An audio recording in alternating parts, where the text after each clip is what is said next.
कितनी अजीब है इस शहर की तन्हाई भी। हजारों लोग हैं मगर फिर भी अपना कोई नहीं। सच कहा था किसी ने, अकेले रहना सीख लो। रिश्ते कितने भी मजबूत हो, साथ छोड़ ही जाते हैं। दो कदम तो सब चलते हैं, पर जिंदगी भर साथ कोई नहीं देता।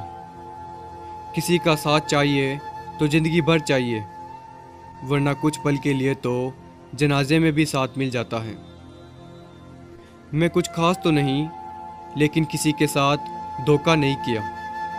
जो दिल में है वही जुबां पर है, और हम में कोई खास बात नहीं।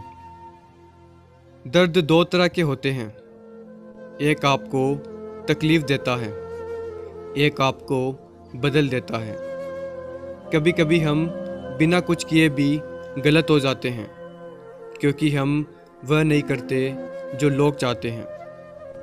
बात करते हैं 7 जन्म रिश्ता निभाने की, और पल भर में इंसान बदल जाता है। बात करने से कहाँ पता चलता है इंसान का, कुछ अरसे बाद चेहरा नज़र आता है इंसान का।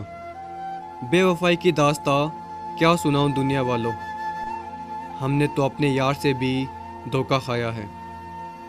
अकेले आए हैं, अकेले जाना है।